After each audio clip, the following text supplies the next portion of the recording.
Hey YouTube, Alex here, and in today's video I want to answer the question, why don't YouTubers tell the truth about Southeast Asia? Really any travel destination, but I think like Asia, broadly speaking, is one where you get a lot of, I don't know if misinformation is the right word, disinformation, whatever you want to call it. And so stay tuned and we'll talk about it. So in this video, I want to answer this question because I've had people reach out and say, why don't you vloggers tell the truth? Why don't you be more honest? Why don't you say what's really going on?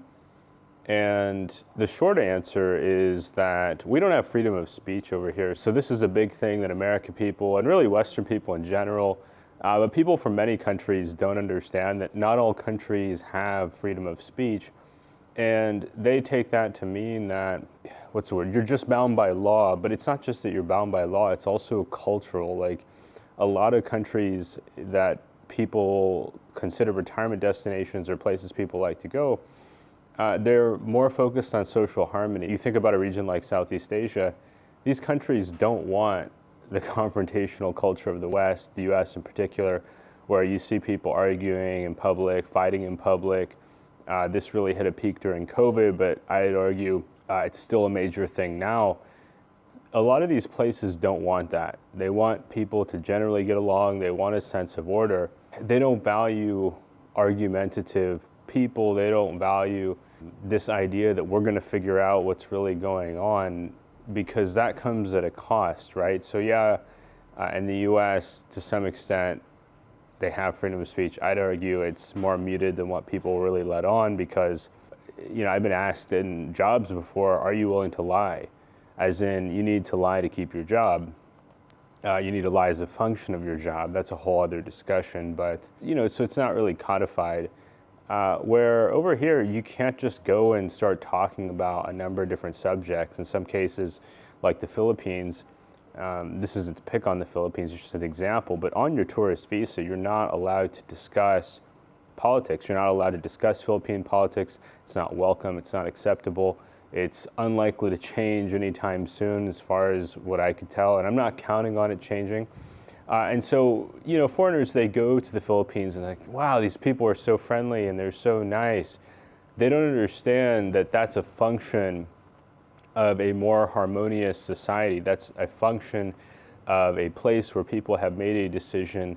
They have made a decision where they would prefer not to have a lot of conflict and meltdowns that come with free speech in the US. I found a lot of the times in the US, free speech is an excuse to be rude, to be disrespectful, to insult people. Look, it's free speech, it's free speech. But for some viewers, they are offended that people don't come out and start talking about taboo subjects that could put them at risk. So like on one hand, I get frustrated because I feel like a lot of vloggers are deceptive. On the other hand, they're not really permitted to be honest. A lot of subjects that they would be being honest about, they're not permitted to talk about. And so they stick to certain topics, mostly dating or food, for example, that are not off limits, but they don't really give you a sense of what it's like to live in Southeast Asia. So really, if you want to experience it, you got to come for yourself and have your own observations, maybe doing your own research, watching documentaries, coming from professional operations, because, you know, a lot of these vloggers operate as salespeople, and salespeople are bound by law. Like, you know, they can, like in the US, I mentioned before, in sales roles, I've been encouraged to lie. But there's only so much I could lie about, if that makes any sense. Philosophically speaking, I think it does make for a more peaceful society. It's not necessarily what I'm used to coming from the US, but, you know, these people saying, why don't you tell the truth? They're not willing to come out and vlog about it, right? You'll never see any of these people that go after vloggers. And I feel like I can make some critiques because I'm part of that community, right? Like I put myself out there. But some people, you know, they know why, okay? They know why you can't tell the truth. They know why you can't engage in that kind of discussion. You don't have freedom of speech. You're not permitted to discuss your truth. So I just wanted to share with you all, like, why I think that is the case. And it's not all bad. For me, trying to navigate what I can and can't say in spite of a lack of freedom of speech has been challenging. It's not easy to figure out what's going to offend people, what's not going to offend people. And so I found a lot of my conversations here, particularly with people who are not also foreigners, to be very shallow and repetitive. Where are you from? Where are you from? Are you married? Are you single? How long are you here? And over and over and over again. And some of these conversations can get really tedious because you just can't get really far beyond that. You can't really share or discuss your opinions. If something's bothering you, there is that element of, well, you're not really allowed to speak your mind. Your opinion's not really welcomed. And I've had that experience a number of times throughout Southeast Asia where, I don't know if you call it toxic positivity, but it's almost like, oh, we can't talk about that. That would hurt somebody's feelings. And so that's something that a lot of people don't talk about, is the price for social harmony, the price that expats or foreigners pay in other countries, is that it can really get to be socially isolating after a while, where it's like, okay, I'd rather not go through this song and dance of shallow communication, because I think for a lot of Western people, we use conversation for different reasons. For me personally, I like to have productive conversations. I'm not really big on small talk forever, right? Like, I eventually want to have deeper relationships with people. But I feel like when I can't speak my mind, some of the time it's just like, what's the point? Why are we going through these pleasantries? I'll probably never see you again. I saw a lot of awkward situations where people try to bring their confrontational Western attitude over here and just kind of stumble through these interactions where they want to fight and let off steam. I've talked a bit about this before with problem expats. They want to fight and let off steam. They can't do that with the local people, and so they get into it with each other. Like, they have this bottled up frustration because, I had somebody call me on it and say, oh, you're engaging in passive aggressive behavior. Over the top aggression is not welcome. You can very easily end up in a major legal debacle in many different countries from trying to solve a problem through aggression. And so I think a lot of people end up just kind of steaming. A lot of these people are not used to being a foreigner. They're used to living in their home country where they feel like, well, I've got home turf advantage. And then they think that because they may have some financial means, when they go overseas, that home turf advantage is going to be easily recreated. Well, I've lived here. I've had expats tell me, I've lived there for 20 years. It doesn't matter if you live there for 20 years.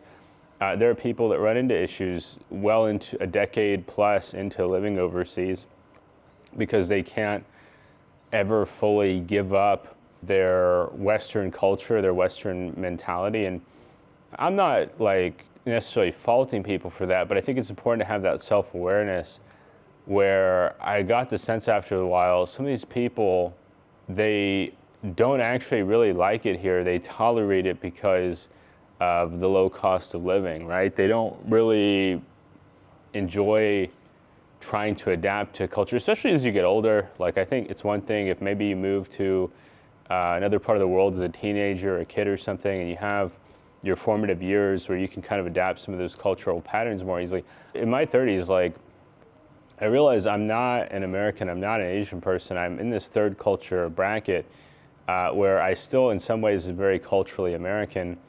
And there are things that didn't bother me earlier on in my trip, but the more time I spend over here, the more I'm like, man, that's going to be a problem. Having to keep my mouth shut, it's just a trade-off, right? It's just like people see the harmonious societies and they think that it's like a perfect solution. They don't understand the consequences that come with that. Or maybe they do see them, but they think they could ignore them.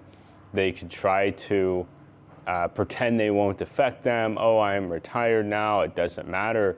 But when you're in the West, you're trained to be confrontational, to confront problems. Anybody that's had to work in the US, they're told at work, you're doing this right, you're doing this wrong. You're getting corrected typically in a job on a consistent basis, especially when you're early on. Maybe less so when you're mid-level or higher, but definitely early on, then you're trained a certain way. And if you're doing something wrong, people will tell you. But I found in other cultures, they don't really like to be told they're doing something wrong. It tends to hurt people's feelings. People get upset. People can get very angry. They feel a loss of face, which is something else I need to talk about, is the face culture throughout Asia, not just Southeast Asia, but all over Asia, the saving face culture. But yeah, I just wanted to address this because when people talk about like, oh, you're not being honest, you're not telling the truth, one, we're not permitted to speak our mind. There's a number of situations, if you come and live in Asia, Southeast Asia, where your opinion is not welcome unless it's positive. Your opinion is only welcome if it fits the mold, basically. There's a set of acceptable opinions that you can hold or vocalize more specifically, and anything outside of that is not tolerated. So it's not like the US where, and I've had somebody get upset for me saying, yeah, I got sick, I think I drank some bad water, because me saying, oh, I drank some bad water was an insult to them and to their culture. Like, that's how it was perceived, when I'm thinking I just drank some bad water, I'll get over it. But yeah, that was something I ran into, making what I thought was small talk. This is something, if I was in the US, I'd have no problem saying, oh yeah, you know, I was hiking, I stupidly, I didn't have my life straw, I drank some water from this creek, and now I'm sick. Ah, man, that happened to me too, whatever, we'll get through it. No, I mean, so I feel like it just changes from one stress to another. I don't feel like it's stress-free living in the way that it's sold or the way that it's made out to be. If you're somebody that has this sense of, I don't know, the guilt culture, like in the US, we want to stand up when we see something happening that we feel is wrong. That's not, you can't do that. You can't do that in Southeast Asia. At best, you're going to probably hear, look, you're a foreigner. If you don't like it, go home. Go back to your home country. We don't want to hear it. Like, you're not from here.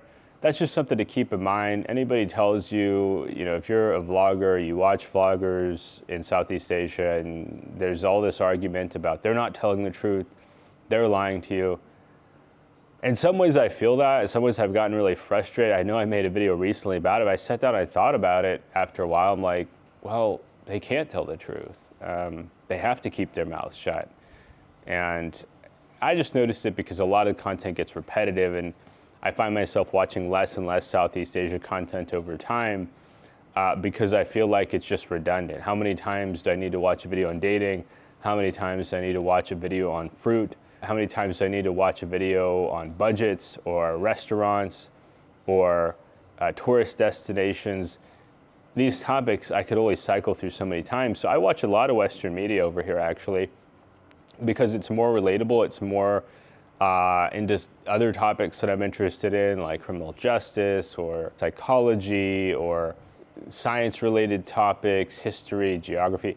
A lot of topics that, you know, I can't speak the local language here, so, you know, the context is missing. I can't speak the local language here, so the context is missing. Anyway, I'm rambling a bit. I wanted to make a video talking about why vloggers don't tell the truth, why people keep their mouths shut about a lot of subjects, why, on one hand, some vlogs feel like a waste of time, but on the other hand, it's like, okay, well, people want to promote, right? Like, they want to market, like, these countries, living in these countries has solved a lot of problems for a lot of people, particularly retirees dealing with massive inflation in the West, cultural problems, dating issues, all these things. But on the other hand, you know, they can only really talk about the upside because the opinion about the downside is not really worth it. One thing I can say I am permitted to talk about is the heat. I mean, if you come over here, you have to be ready for the heat. It's hot throughout most of Southeast Asia, most of the year. It's not something that goes away. It's something I'm actually excited to be going back to the US in one sense, because I know I'll be able to experience some cooler temperatures. And that's something I haven't experienced in a while. And anyway, let me know what you think down in the comments. Have you noticed this sentiment? Have you had this feeling?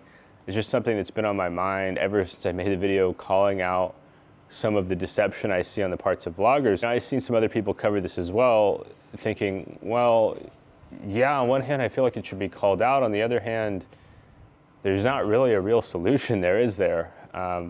Anyway, give us a thumbs up if this resonated with you, and subscribe to the channel down below if you want to see more content like this, and we'll see you soon.